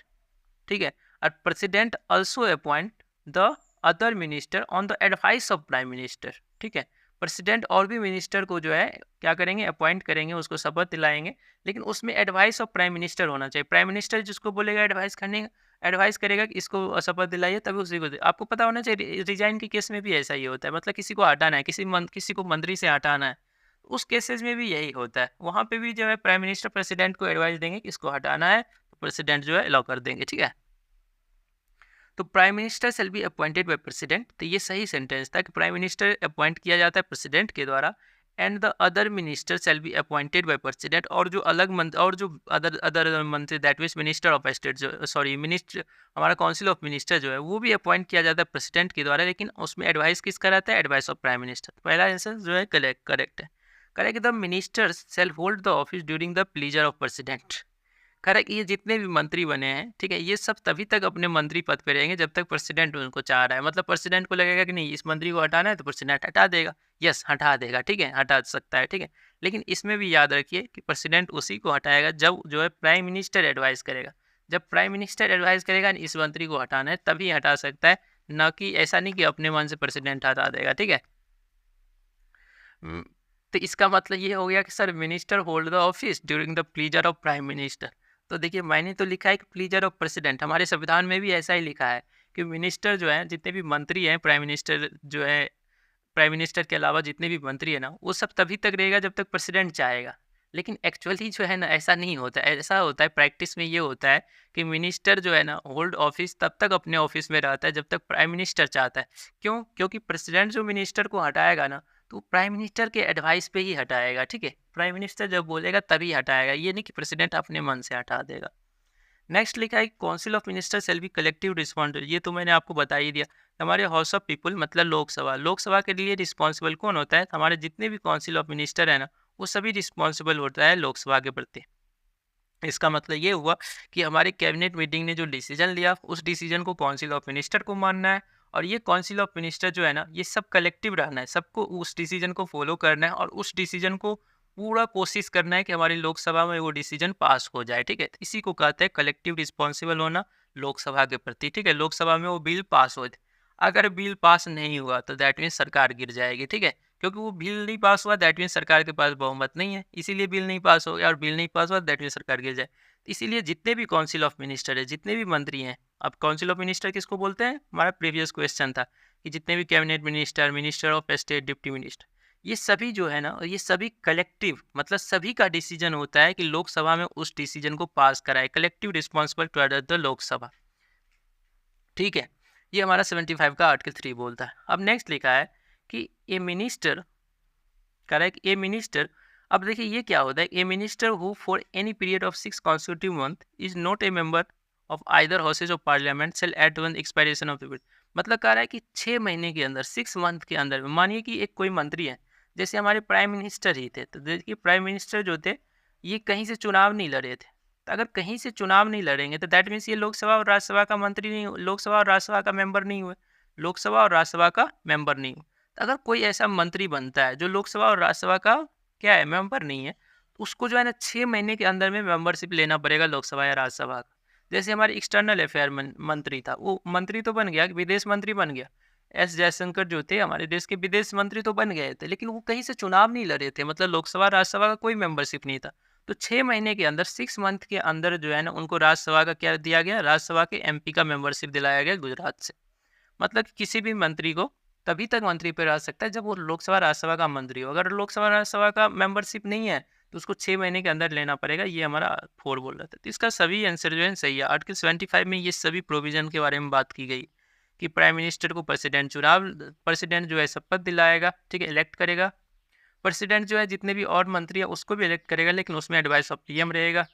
जो है मिनिस्ट्री ऑफ जितने भी मिनिस्टर होते हैं वो तभी तक अपने ऑफिस में रहेंगे जब तक प्रेसिडेंट चाहेगा, लेकिन प्रेसिडेंट कब तक चाहेगा, जब प्राइम मिनिस्टर चाहेगा। काउंसिल ऑफ मिनिस्टर जो है वो रिस्पॉन्सिबल होता है लोकसभा के प्रति, और एक काउंसिल ऑफ मिनिस्टर जो है अपने पद पे अगर रहना चाहता है तो उसको 6 मंथ के अंदर में लोकसभा या राज्यसभा का मेंबरशिप लेना पड़ेगा, ठीक है। नेक्स्ट क्वेश्चन कर रहा है कि which one of the correct about the prime minister form of government. देखिए ये बहुत ही अच्छा है। हमने देखा सबसे पहले parliamentary form of government. Parliamentary form में हम लोगों ने देखा कि प्राइम मिनिस्टर जो होते हैं उनके पास ज़्यादा पावर होता है, प्राइम मिनिस्टर और उनके काउंसिल ऑफ मिनिस्टर, ठीक है। लेकिन अगर आप सोचिए कि एक कैबिनेट है, ठीक है, जैसे आज के कैबिनेट को ही हम लोग देखते हैं, बीजेपी का प्राइम मिनिस्टर वाला कैबिनेट देखते हैं। देखिए इस कैबिनेट में कौन है, तो यहाँ पे है हमारे नरेंद्र मोदी जी, हमारे प्राइम मिनिस्टर नरेंद्र मोदी। यहाँ पे है अमित शाह और इधर है राजनाथ सिंह, ठीक है। और भी इधर मानिए नितिन गडकरी, जो भी बड़े बड़े मंत्री है, जयशंकर, ये सब बैठे हुए हैं। अब आप ध्यान से देखिए कि ये हमारा क्या है, पार्लियामेंट्री फॉर्म ऑफ गवर्नमेंट। और पार्लियामेंट्री फॉर्म ऑफ गवर्नमेंट में जो हमारे ये हैं prime minister, cabinet minister, deputy, ये सब पावरफुल है, ठीक है। ये अगर मानिए कि इस सभी में ये जितने मंत्री इस घर में बैठे हुए, इस मंत्री में मानिए अगर ये प्राइम मिनिस्टर सबसे ज़्यादा स्ट्रांग हो जाए, जो इस कैबिनेट का जो हेड है वो सबसे ज़्यादा स्ट्रांग हो जाए ना, तब क्या होगा, तब ये होगा कि ये सब ऐसे ही केवल बैठा हुआ है, ये लोग अपना डिसीजन में कुछ बोलेगा ही नहीं। मतलब कि इस लोग का डिसीजन पे उतना ध्यान नहीं दिया जाएगा। प्राइम मिनिस्टर खुद, प्राइम मिनिस्टर को जो मन होगा वो करेगा। नहीं समझ में आया? फिर से देखिए, हमारा जो कैबिनेट का हॉल है, ये कैबिनेट का हॉल है, इसमें जो हेड है वो कौन है, प्राइम मिनिस्टर है, हमारे प्राइम मिनिस्टर हेड है। और इस प्राइम मिनिस्टर में यहाँ पे हमारे सब मंत्री बैठे हुए हैं, कैबिनेट का जितने भी मंत्री हैं वो सब बैठे हुए हैं। अभी देख, यहाँ पे होता है डिसीजन लेना है कि हमारे देश में क्या सब सुधार करना है, उसके बारे में डिसीजन लेना है। अगर मानिए कि प्राइम मिनिस्टर बहुत फेमस है, जो पार्टी ने जीता है वो केवल इसी प्राइम मिनिस्टर की वजह से जीता है। आज का जो करंट गवर्नमेंट है इसका एकदम सही एग्जाम्पल बैठता है कि नरेंद्र मोदी के नाम पे बीजेपी चुनाव जीतती है। मतलब कि नरेंद्र मोदी बहुत ही ज़्यादा बीजेपी के लिए इंपॉर्टेंट है। मतलब कि ये जब प्राइम मिनिस्टर, नरेंद्र मोदी जब प्राइम मिनिस्टर है, तो दैट मीन्स कि इनकी बात को कोई ठुकरा ही नहीं सकता है। ये जो कहेंगे वही होगा, क्योंकि ये प्राइम मिनिस्टर है, इन्हीं की वजह तो पार्टी ने जीता है। तो इस तरह के गवर्नमेंट जो हो जाता है ना, पार्लियामेंट्री फॉर्म ऑफ गवर्नमेंट में, when prime minister dominate over the other minister, जब प्राइम मिनिस्टर डोमिनेट करता है दूसरे अदर मिनिस्टर पे ना, तो उसे हम लोग बोलते हैं कि prime minister form of government हो गया ये। मतलब पार्लियामेंट्री फॉर्म ऑफ गवर्नमेंट में क्या होता था कि प्राइम मिनिस्टर और उनके अदर मंत्री जो होते हैं, काउंसिल ऑफ मिनिस्टर होते हैं, वो भी इंपॉर्टेंट होते थे। लेकिन अब क्या हो गया कि ये जितने भी मंत्री हैं ना, इस मंत्री पे भी ये डोमिनेट कर रहा है। क्यों? क्योंकि ये बहुत ही फेमस नेता है, ये बहुत फेमस है, इसी की वजह से ये पार्टी जो है सरकार में आई। इस वजह से क्या होता है कि इनके मंत्री सब जो है ना, इनकी बात को जो है पूरा सीरियसली लेता है, इनकी बात को लेता है, और इन लोगों की बात को ये सीरियसली नहीं लेता है, प्राइम मिनिस्टर सीरियसली नहीं लेता है। अब जो ये कलेक्टिव रिस्पॉन्सिबिलिटी का कॉन्सेप्ट था ना, कि कैबिनेट के हर एक मंत्री का ये रिस्पॉन्सिबिलिटी होता है कि यहाँ जो जो डिसीजन लिया जाएगा वो सभी का डिसीजन उसमें योगदान हो, सभी का डिसीजन होगा। अब क्या होता है कि इसमें डिसीजन में केवल योगदान प्राइम मिनिस्टर का हो जाता है। क्यों? क्योंकि ये प्राइम मिनिस्टर बहुत ही फेमस है, इसी की वजह से सरकार बनी है। तो जब अदर मिनिस्टर पे, जितने भी और मंत्री हैं, उस पर अगर प्राइम मिनिस्टर डोमिनेट करने लगता है ना, जब प्राइम मिनिस्टर जब बहुत ही ज़्यादा पावरफुल हो जाता है कंपेयर टू अदर मिनिस्टर, तब उसे हम लोग prime minister form of government बोलते हैं, ठीक है। जैसा आज के परिप्रेक्ष्य में आपको देखने को मिलेगा। देखिए, लेकिन ये बात कहने के लायक नहीं है, क्योंकि ऐसा हम कह नहीं सकते हैं, ठीक है।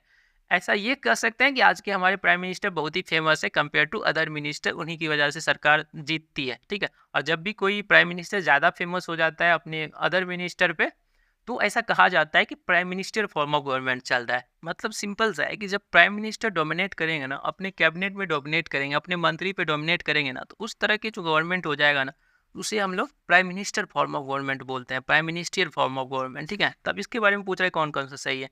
तो देखिए लिखा है कि PM dominate over the cabinet. PM जो है बहुत ज़्यादा फेमस है, अब वो उसकी बात कैबिनेट मान रहा है, ना कि पूरे कैबिनेट में हर एक मंत्री की बात नहीं मानी जा रही है, प्राइम मिनिस्टर की ही बात जो है वही मानी जा रही है। तो प्राइम मिनिस्टर डोमिनेट करता है अपने कैबिनेट में। ठीक है, नेक्स्ट लिखा है it happens when single party enjoy the absolute majority. ये तभी होता है जब सिंगल पार्टी, अभी देखिए क्या है कि अगर कोलिजन गवर्नमेंट रहेगा, कोलिजन का गवर्नमेंट रहेगा, तो मानिए कि इसमें बीजेपी का जो है लीडर है, ठीक है, बीजेपी का प्राइम मिनिस्टर है, लेकिन यहाँ और भी दूसरे दूसरे पार्टी का भी रोल है। तो अब दूसरे पार्टी डिसीजन में जो है हस्तक्षेप करेगा कि नहीं करेगा, कहेगा कि देखिए ऐसा नहीं है, हमारे स्टेट जो जहाँ से वो रीजनल पार्टी मानिए आ करके सरकार को सहयोग दिया है, तो उसके रीजन में मानिए वो डिसीजन नहीं चलता हो, तो ये लोग भी हस्तक्षेप करेंगे। ठीक है, आपको पता होना चाहिए कि अटल बिहारी वाजपेयी का सरकार इससे घिर गया था। अटल बिहारी वाजपेयी का सरकार जो है कोलिजन गवर्नमेंट से बना था, कोलिजन गवर्नमेंट से बनाया गया था। अब एक वोट केवल कोलिजन गवर्नमेंट में, जो दूसरा पार्टी जिसके साथ उन्होंने समझो कोलिजन गवर्नमेंट बनाया था, उसने अपोज कर दिया इनके बिल को लोकसभा में। ठीक है, अब इस वजह से क्या हो गया, सरकार ही गिर गई। तो इसीलिए कहा जाता है कि prime minister form of government तब आता है जब एक ही पार्टी का रूल हो, मतलब बीजेपी के पास पूरा मेजोरिटी हो। अब बीजेपी के पास मेजोरिटी रहेगा तो उनको दूसरे से मतलब ही नहीं है, दूसरे पार्टी वाला वोट अगेंस्ट में भी दे देगा तो सरकार नहीं गिरेगी। ठीक है, बिल तो पास हो जाएगी। तो prime minister form of government तब आती है जब हमारे प्राइम मिनिस्टर बहुत फेमस होता है। प्राइम मिनिस्टर जो है फेमस ही नहीं होते, इतना फेमस होता है कि उनकी वजह से उनका मेजोरिटी आया है सरकार में। वो कोलिजन गवर्नमेंट नहीं होता है। कोलिजन गवर्नमेंट जब होगा तो और भी पार्टी का रोल हो जाता है, तो और भी पार्टी जो है डिसीजन में हस्तक्षेप करेगा, इंटरफेयर करेगा। ठीक है, तो prime minister form of government में प्राइम मिनिस्टर डोमिनेट करते हैं अपने कैबिनेट पे। ये तब होता है जब single party enjoy the absolute majority. अगर पूरा मेजोरिटी की सरकार हो और एक पार्टी ने लाया हो ना, तब ऐसा होता है। ऐसा देखा जाता है कि प्राइम मिनिस्टर जो है ना अनडिस्प्यूटेड लीडर होता है, lead the party to electoral victory. कह रहा है कि ये तब होता है जब प्राइम मिनिस्टर जो अनडिस्प्यूटेड लीडर हो, मतलब कि ऐसा लीडर हो जो सबसे ज़्यादा फेमस हो और अपने पार्टी को विक्ट्री दिलाया हो, तब ऐसा देखा जाता है कि प्राइम मिनिस्टर, मतलब कि प्राइम मिनिस्टर इतना डोमिने अपना इतना पावरफुल हो गया है कि अब वो किसी कैबिनेट की बात सब पे ध्यान ही नहीं दे रहा है। सभी की बात, जो कलेक्टिव रिस्पॉन्सिबिलिटी का कॉन्सेप्ट था, वो सब पे जा ही नहीं रहा है। जो प्राइम मिनिस्टर कह रहा है वही हो रहा है। ठीक है, क्योंकि वो अनडिस्प्यूटेड लीडर है, उससे बड़ा लीडर अब उस पार्टी में है ही नहीं अभी। ठीक है, कह रहे हैं कि this type of government had clear direction हो। अभी देखिए इसका फ़ायदा भी है। प्राइम मिनिस्टर जब ज़्यादा पावरफुल हो जाता है तो उसका फ़ायदा ये है, उनको पता रहता है कि क्या करना है, उनको जो करना है कर देना है, कोई प्रॉब्लम नहीं है। ठीक है, कोई रोकने वाला नहीं है। ठीक है, तो इसीलिए लिखा है कि this type of government had clear direction and direction of administration. उनको जो करना है एडमिनिस्ट्रेशन में सुधार जो करना है वो तुरंत कर लेंगे। क्यों? क्योंकि उनका डायरेक्शन एकदम पूरा है कि मतलब, क्योंकि एक ही आदमी डिसीजन ले रहा है। ऐसा तो है नहीं कि कैबिनेट में बैठे हुए सभी लोग का पूछ रहा है कि भाई देखो ये सही है कि नहीं, सभी का डिसीजन तो लिया नहीं जा रहा है। ठीक है, तो इसीलिए जो है ना, इस तरह की सरकार जो prime minister form of government, जो कह सकते हैं कि प्राइम मिनिस्टर इसमें बहुत ज़्यादा पावरफुल है और वो किसी की बात सुन नहीं रहा है। इसमें क्या होता है कि एडमिनिस्ट्रेशन जो है ना जल्दी जल्दी होता है, मतलब कि जो उसको मन है वो करने का वो कर देता है। ठीक है, गलती सही इतना नहीं सोचता है। अब इससे लेकिन लॉस क्या होता है, तो वो होता है कलेक्टिव रिस्पॉन्सिबिलिटी। जो कैबिनेट का कलेक्टिव रिस्पॉन्सिबिलिटी था कि कैबिनेट के हर एक लोगों की बात जो होगा डिसीजन में आएगा, collective responsibility of the cabinet, ये हमारा वीकेंड होता है, ये हमारा कमज़ोर होता है। क्यों? क्योंकि कैबिनेट में बैठे हुए सभी मंत्री जो है ना, सभी मंत्री इंपॉर्टेंट था। सभी मंत्री को उस पर क्या करना था, डिसीजन देना था। सभी को हाँ नहीं, जो भी सही था गलत था, उस पर डिसीजन लेना था। ऐसा नहीं कि प्राइम मिनिस्टर ने जो बोला सबने हाँ बोल दिया, नहीं, क्योंकि इस सब को भी सोचना था, इस लोग को भी देखना था कि ये सही है कि नहीं सही है। तो ये हमारा कलेक्टिव रिस्पॉन्सिबिलिटी ऑफ कैबिनेट जो है, ये हमारा वीकेंड होता है। Decision taking so hasty. अब इससे क्या होता है कि इस तरह के गवर्नमेंट जहाँ प्राइम मिनिस्टर डोमिनेट कर रहा है, इनके आगे कोई नहीं, कुछ नहीं है, तो इस तरह में क्या होता है, इतनी जल्दी जल्दी डिसीजन लिए जाते हैं ना, may be taken so too. इससे क्या होता है, अपने पॉलिटिकल फ्यूचर को बचाने के लिए जल्दी जल्दी डिसीजन लिया जाता है। ये एग्जाम्पल है इंदिरा गांधी का। इंदिरा गांधी जी ने इतना जल्दी डिसीजन लिया कि उन्होंने देश में इमरजेंसी लगा दिया। अब इमरजेंसी लगा, उन्होंने कैबिनेट का मीटिंग जो है ना, कैबिनेट में मीटिंग में किसी से पूछा नहीं कि भाई क्या करना है नहीं करना है। इमरजेंसी लगाने के लिए कैबिनेट मीटिंग का होना चाहिए। कैबिनेट मीटिंग का उसमें जो है, कैबिनेट मीटिंग जब बोलेगा तब कैबिनेट मीटिंग में ये डिसीजन तय होगा और उस डिसीजन को प्रेसिडेंट को बोला जाएगा। तो मतलब प्राइम मिनिस्टर जब बहुत ज़्यादा पावर हो जाता है ना, तो वो किसी से नहीं पूछता, उसको जो लगता है कि मेरे पॉलिटिकल फ्यूचर के लिए अच्छा रहेगा वो कर देता है। जैसे इंदिरा गांधी ने इमरजेंसी लगा दिया था। ये सभी सही आंसर था हमारा कि prime minister form of government, मतलब जब प्राइम मिनिस्टर डोमिनेट करने लगे उस तरह के गवर्नमेंट में क्या सब होता है। नेक्स्ट क्वेश्चन है हमारा, find the correct one. Correct shadow cabinet किसे बोलते हैं, केयर टेकर गवर्नमेंट किसको बोलते हैं, इंटरिम गवर्नमेंट और माइनॉरिटी गवर्नमेंट और नेशनल गवर्नमेंट किसको बोलते हैं। देखिए, शैडो गवर्नमेंट होता है यूके में। शैडो गवर्नमेंट कहाँ पे होता है, यूके में, ठीक है। इसका एक लेक्चर मैंने अलग से भी बनाया, उसको भी देख लीजिए आप लोग।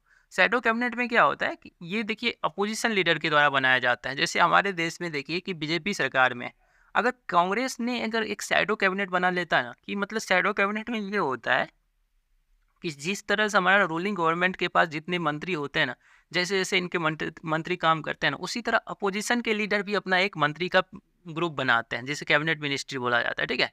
वो अपना कैबिनेट बनाते हैं और अब वो क्या करेंगे, तो वो ये जो गवर्नमेंट काम कर रहा है, रूलिंग गवर्नमेंट जो काम कर रहा है ना, उसी को वो पढ़कर वो भी पढ़ेंगे, रीड करेंगे। शैडो कैबिनेट वाले जो है, अपोजिशन पार्टी ने जो एक कैबिनेट बनाया, जिसे हम लोग ने बोला कि छाया कैबिनेट है, शैडो कैबिनेट है। अब वो जो है ना, गवर्नमेंट जो भी डायरेक्शन डिसीजन सब ले रही है ना, उस सबको वो लोग भी रीड कर रहा है, वो लोग भी पढ़ रहा है शैडो में, ठीक है। इससे क्या होता है कि जब लोकसभा में इस पे बहस होगा ना, राज्यसभा में इस पे बहस होगा ना, तो ये लोग पूरे पढ़ के आए हैं। जिस तरह यहाँ पे होम, मानिए यहाँ पे होम मिनिस्टर है, तो उसी तरह शैडो कैबिनेट जो अपोजिशन पार्टियों का होगा, वहाँ भी होम मिनिस्टर होगा।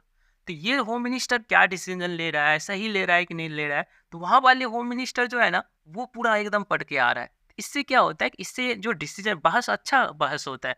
मतलब जो लोकसभा राज्यसभा में ये बिल जब जाएगा ना, तो इस पर अच्छा जो है तीखी बहस होगी और जो है सही डिसीजन लिया जाएगा हमारी सरकार के द्वारा, ठीक है। क्यों? क्योंकि शैडो कैबिनेट भी चल रहा है बगल में। ये सरकार सही कर रहा है कि गलत कर रहा है, वो अपोजिशन पार्टी के जो कैबिनेट है वो देखती रहती हैं कि क्या सही कर रहा है, क्या मतलब अपोजिशन पार्टी को स्ट्रॉन्ग किया जाता है।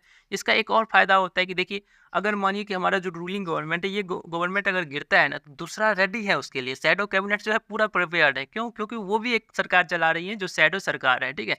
जैसे ही रूलिंग गवर्नमेंट गिरेगी तो वो पूरा एक्सपीरियंस उसके पास भी है। ऐसा नहीं है कि वो नया है, मतलब वो नया नहीं है, वो पूरा एक्सपीरियंस ले रहा है कैबिनेट का, कैबिनेट मिनिस्ट्री का, सब कुछ का। केयर टेकर गवर्नमेंट किसको बोलते हैं, देखिए केयर टेकर गवर्नमेंट, ये शैडो कैबिनेट सही था। केयर टेकर गवर्नमेंट किसको बोलता है, तो केयर टेकर गवर्नमेंट होता है कि जब हमारी लोकसभा में जो है ना, लोकसभा में रूलिंग गवर्नमेंट का पार्टी गिर जाता है, मानिए कि उसका मेजोरिटी खत्म हो जाता है ना, तो मेजोरिटी जब खत्म हो गया, सरकार के पास बहुमत रहा नहीं, तो उसकी सरकार गिर जाती है। या फिर मानिए प्राइम मिनिस्टर का डेथ हो जाता है, या प्राइम मिनिस्टर रिजाइन कर देते हैं। अभी देखिए, प्राइम मिनिस्टर जो है ना, अपने काउंसिल ऑफ मिनिस्टर को हेड करते हैं, तो जैसे ही प्राइम मिनिस्टर रिजाइन करेंगे ना, तो पूरा काउंसिल ऑफ मिनिस्टर का ही रिजाइन हो जाता है। मतलब पूरे मंत्री ही खत्म हो गया। अब पूरे मंत्री खत्म हो गया तो मतलब सरकार ही खत्म हो गई। तो प्राइम मिनिस्टर के डेथ और रिजाइन पे भी जो है ना, लोकसभा गिर जाती है, ठीक है। फिर से फ्रेश इलेक्शन कराना पड़ेगा। तो जब सरकार की बहुमत गिर जाती है, ठीक है, सरकार की बहुमत खत्म हो जाती है, तब दूसरे पार्टी को बोला जाता है कि आप अपना बहुमत सिद्ध कीजिए। प्रेसिडेंट बुलाता है दूसरे पार्टी सबको। अगर उस सबसे भी नहीं होता है, तब तो फ्रेश इलेक्शन ही करना पड़ेगा। लेकिन रहा कि सर ठीक है, मानिए कि लोकसभा में सरकार गिर गया, तब फिर देश कौन चलाता है उस समय, तो उस समय बनाया जाता है केयर टेकर गवर्नमेंट। उस समय जो है एक केयर टेकर गवर्नमेंट बनाया जाता है, उसमें भी प्राइम मिनिस्टर और काउंसिल ऑफ मिनिस्टर होते हैं। अब केयर टेकर गवर्नमेंट के समय में क्या होता है, प्रेसिडेंट हमारे मुख्य भूमिका में आ जाते हैं, ठीक है। प्रेसिडेंट जो है मुख्य भूमिका में आ जाते हैं, और अब प्रेसिडेंट बोल रहा है केयर टेकर गवर्नमेंट को कि तुमको कौन सा डिसीजन, कौन सा काम करना है, कौन सा काम नहीं करना है, ठीक है। ये हमारा आर्टिकल 74 में डिस्कस किया गया है केयर टेकर गवर्नमेंट के बारे में, कि जब प्राइम मिनिस्टर जो है डेथ की वजह से या रिजाइन कर दे, या सरकार की मेजोरिटी गिर जाएगा, तब केयर टेकर गवर्नमेंट आएगा। इंटरिम गवर्नमेंट क्या होता है, इंटरिम गवर्नमेंट होता है ट्रांजिशनल फेज में। जब हमारा देखिए, हमारे देश में अंग्रेज जा रहा था, ब्रिटिश जब जा रहा था हमारे देश से, तो हमारा संविधान तो बना नहीं था। तो हमारा संविधान बन नहीं रहा था, तो उस समय हमने कॉन्स्टिट्यूएंट असेंबली बना करके हमारे संविधान पे जो है संविधान बन रहा था, हमारा संविधान बनाया जा रहा था। तो अब 1947 से लेकर के जब तक हमारा संविधान बन करके 1951 में हमारा फ्रेश इलेक्शन होता है ना, इसके बीच में 1951 में हमारा इलेक्शन हुआ है, तब यहाँ से हमारा प्राइम मिनिस्टर चूज किया गया, जवाहरलाल नेहरू। लेकिन अब तब तक जो है, तब तक देश को भी चलाना है ना, तब भी हम लोग को एक प्राइम मिनिस्टर चाहिए, काउंसिल ऑफ मिनिस्टर चाहिए। तो अब इस फेज में जब हमारा देश जो है, हमारे देश में अभी इलेक्शन नहीं हो रहा है, ठीक है, न ही हमारे देश का संविधान सब बना है, तो इस फेज में क्या होता है, हमको थोड़ा देर के लिए, थोड़ा साल के लिए हमको कोई सरकार चाहिए होता है, तो उसको हम लोग इंटरिम गवर्नमेंट बोलते हैं। मतलब इंटरिम गवर्नमेंट होता है ट्रांजिशनल फेज में। जब हमारी जो है देश आज़ाद हो रहा था, तो उस समय हमने इंटरिम गवर्नमेंट का कॉन्सेप्ट देखा था कि हमारा देश की जो है एक इंटरिम गवर्नमेंट बना लिया, और फिर से जब हमारा संविधान सब बन गया, तब जाकर के हमने अपना रियल गवर्नमेंट बाई इलेक्शन कराया, ठीक है, इलेक्शन के थ्रू बनवाया, ठीक है, इलेक्शन के थ्रू हम लोग ने बनाया इंटरिम गवर्नमेंट। माइनॉरिटी गवर्नमेंट किसको बोलते हैं? तो माइनॉरिटी गवर्नमेंट मतलब ये होता है जब कोई सिंगल पार्टी जो रूलिंग कर रहा हो, ठीक है, इसके पास मेजोरिटी नहीं, मेजोरिटी ऑफ एमपी नहीं हो। जैसे आज के समय में देखेंगे तो बीजेपी जो है सरकार में, तो बीजेपी के पास आप देखिए कि इसके पास क्या है कि बहुत सारे 303 एमपी हैं। अब 303 तो एमपी की जगह है मेजोरिटी हो गया ना, क्योंकि हमारा 243 ही चाहिए होता है। 543 हमारे टोटल लोकसभा में कितने एमपी हैं? तो हमारी लोकसभा में 543, इसके आधा से ज़्यादा जो लाता है उसको हम लोग बोलते हैं कि ये मेजोरिटी ऑफ गवर्नमेंट, मतलब इसके पास मेजोरिटी है, ये बहुमत में है, ठीक है। तो इसका जो आधा होता है कितना होता है? 272 होता है, 272, आधा से ज़्यादा। तो 272 जिसके पास है, तो बीजेपी के पास 300 प्लस सीट है। तो अगर 300 प्लस सीट है तो दैट मीन्स बीजेपी जो है माइनॉरिटी गवर्नमेंट नहीं है, मेजोरिटी गवर्नमेंट है। मतलब उसके पास खुद का अपना, केवल अपने पार्टी का केवल बहुमत से ज़्यादा एमपी है, ठीक है। उसे हम लोग माइनॉरिटी गवर्नमेंट बोलते हैं, जिसके पास जो है ऐसे बीजेपी की तरह नहीं हो। माइनॉरिटी गवर्नमेंट का मतलब होता है कि जिसके पास खुद का मेजोरिटी नहीं हो। माइनॉरिटी गवर्नमेंट का मतलब जिसके पास खुद का मेजोरिटी नहीं हो। When a single party not has majority, और वो अपना अकेला गवर्नमेंट नहीं बना सकता, उसको कोलिजन करके ही गवर्नमेंट बनाना पड़ेगा। नेशनल गवर्नमेंट किसको बोलते हैं? तो इसको माइनॉरिटी गवर्नमेंट बोलते हैं। नेशनल गवर्नमेंट मतलब ये होता है कि हमारे देश के जिसमें सभी पार्टी हो, नेशनल गवर्नमेंट। मतलब नेशनल मतलब देश का, और देश का गवर्नमेंट। और देश का गवर्नमेंट कब होगा? जब हमारे सभी पार्टी मिल करके चुनाव लड़े, मतलब कि यहाँ पे अपोजिशन नहीं होगा, ठीक है। सभी पार्टी ने मिल के सरकार बनाया, अपोजिशन खत्म हो जाएगा, तो इसे नेशनल गवर्नमेंट बोलते हैं, ठीक है। तो ये हमारे सभी टाइप ऑफ गवर्नमेंट था, ठीक है। Care taker government, interim government, ठीक है। इंटरिम गवर्नमेंट हमने देखा है 1947 से 1951 तक इंटरिम गवर्नमेंट बनाया था, राष्ट्रपति, प्रधानमंत्री, ये सब बनाया गया था, ठीक है।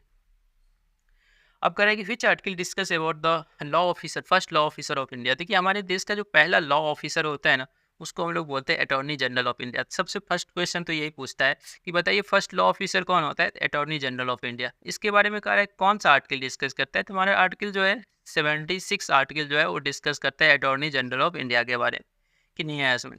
आर्टिकल 76 जो है 76, जो आर्टिकल 76 है, ये बताता है कि हमारे देश का जो फर्स्ट लॉ ऑफिसर होगा वो कौन होगा? अटॉर्नी जनरल ऑफ इंडिया होगा। इसके बारे में और क्या सब है? तो देखिए यहाँ से हम लोग देखते हैं अटॉर्नी जनरल ऑफ इंडिया के बारे में, कि कह रहा है कि ये होल्ड करेगा अपनी ऑफिस कब तक करेगा? तो प्लीजर ऑफ प्रेसिडेंट। प्रेसिडेंट इनको नियुक्त करता है, ठीक है। प्रेसिडेंट इनको नियुक्त करता है, और ये उस पद पे तब तक रहेंगे जब तक प्रेसिडेंट चाहेगा, ठीक है। इसके पास क्वालिफिकेशन होना चाहिए एक सुप्रीम कोर्ट के जज के जितना। कितना क्वालिफिकेशन होना चाहिए? तो जितना एक सुप्रीम कोर्ट का जज का क्वालिफिकेशन होता है, इतना उनका क्वालिफिकेशन होना चाहिए, क्योंकि इनकी सैलरी भी सुप्रीम कोर्ट के जज के ही बराबर मिलता है, ठीक है। तो ये दोनों ऑप्शन जो है अटॉर्नी जनरल ऑफ इंडिया के बारे में करे कि he enjoy the right to audience in the all court of India.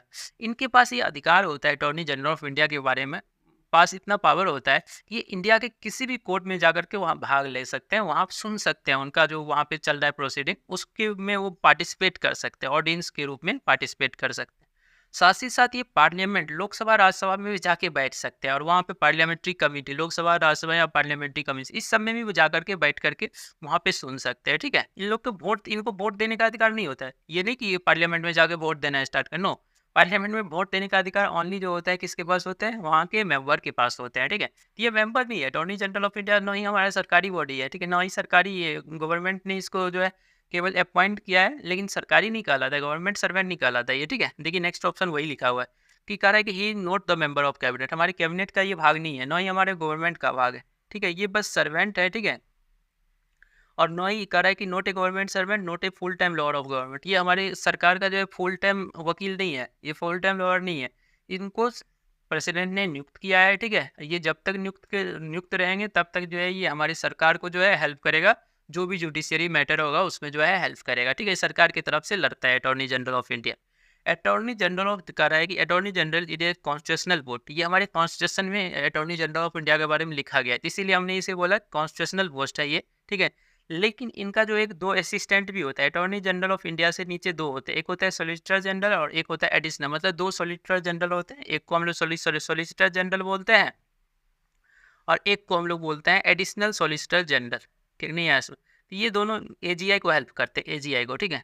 तो एजीआई के बारे में कॉन्स्टिट्यूशन में लिखा गया है, लेकिन इस दोनों के बारे में नहीं लिखा गया। जब एजीआई का बर्डन बढ़ गया ना, तो इस दोनों पोस्ट को क्रिएट किया गया, ठीक है। एजीआई का काम क्या होता है? एजीआई का काम होता है कि सरकार को कोई भी जुडिशियरी काम होता है ना, उसमें सरकार को हेल्प कर, ठीक है। एजीआई हेल्प करता है सरकार। तो एजीआई कॉन्स्टिट्यूशनल पोस्ट था, जबकि जो हमारा सोलिसिटर जनरल का पोस्ट है ये कॉन्स्टिट्यूशन इसके बारे में डिस्कस नहीं किया। इसका सैलरी कितना होता है? तो सुप्रीम कोर्ट। तो ये सभी आंसर एजीआई के बारे में, अटॉर्नी जनरल ऑफ इंडिया के बारे में करेक्ट था, ऑल आर करेक्ट। ठीक है, ये कब तक रहता है? जब तक प्रेसिडेंट कहेगा ऑफिस में रहने के लिए तब तक रहेगा। ये इनके पास क्वालिफिकेशन होना चाहिए जितना सुप्रीम कोर्ट के जज के पास होता है। इनके पास अधिकार होता है कि इंडिया के किसी भी कोर्ट में जाकर के वहाँ ऑडियंस के रूप में सुन सकते हैं, या पार्लियामेंट में जाकर के बैठ सकते हैं। वोट तो नहीं देंगे लेकिन पार्लियामेंट में जाकर के बैठ सकते हैं। ये जो है हमारे कैबिनेट का भाग नहीं होता है, न ही हमारे गवर्नमेंट सर्वेंट होता है, न ही हमारे ये फुल टाइम लॉयर होता है। जब तक ये है तब तक हमारा जो है वकील का काम करेगा हमारे सरकार का। एजीआई के बारे में कॉन्स्टिट्यूशन में लिखा गया है, अटॉर्नी जनरल ऑफ इंडिया के बारे में कॉन्स्टिट्यूशन आर्टिकल 76 में लिखा गया है, लेकिन सॉलिसिटर जनरल और हमारा एडिशनल सॉलिसिटर जनरल के बारे में कुछ नहीं लिखा गया है। ठीक है, ठीक है। इसका सैलरी कितना होता है? सुप्रीम कोर्ट के जज के बराबर होता है। तो आज के वीडियो में इतना ही। आई होप कि आप लोग को समझ में आया होगा। Thank you everyone.